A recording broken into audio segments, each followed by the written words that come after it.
Hi, in this video I'm going to tell you how to fix pressure problems in your pressure washer. Say that 3 times as fast. How do you fix pressure problems in your pressure washer? We'll just call it washer because saying problems in your pressure washer is really hard. But the number one problem that people run into is when you first hook up your hose to the pressure washer.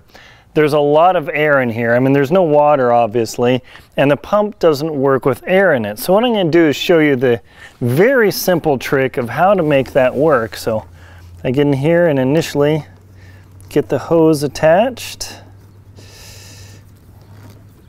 Okay, and that's all attached there. Pressure washer is off, and then I'm going to go turn on my water.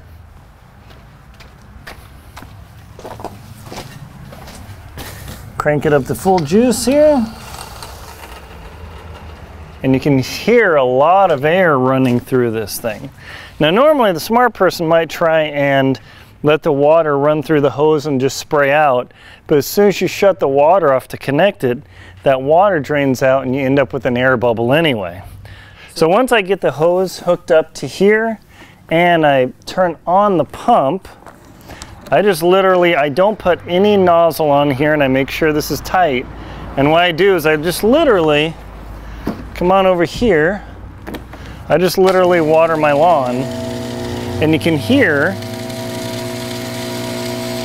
how the stream is not consistent, and you hear that burbling and air in there.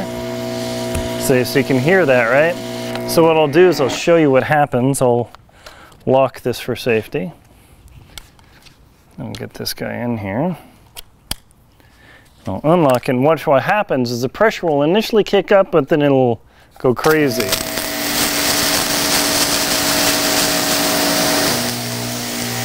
See that? Where the pressure drops, and then it goes, and it'll keep dropping.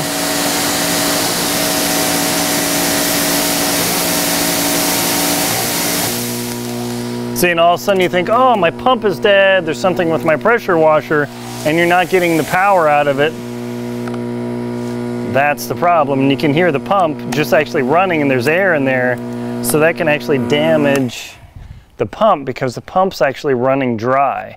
So you don't, of course, want to run the pump when it's dry because it could possibly damage it. So I will lock the safety on here, put this back in, and then take safety off, and see all that air that sprays out there? That's what gets an air bubble into the pump, and then it kind of locks the system up. So this is just tons and tons of air because the hose comes down here, so all that water drains out. So literally all you do is just water the lawn until you think it's good, then kick the pressure washer back on. As long as it doesn't sound like it goes totally dry. Sometimes I have to do this for up to 5 minutes because my hose reel and everything with the 70-foot hose or whatever it is, this takes a long time. But once you do this, once you do that and you run all the air out, even just one air bubble, then you can put any of your nozzles on and it works just fine. So I've read a lot of people on Amazon saying, oh, my pump works and then the pressure dies, and I take it back, it's defective. It's not defective.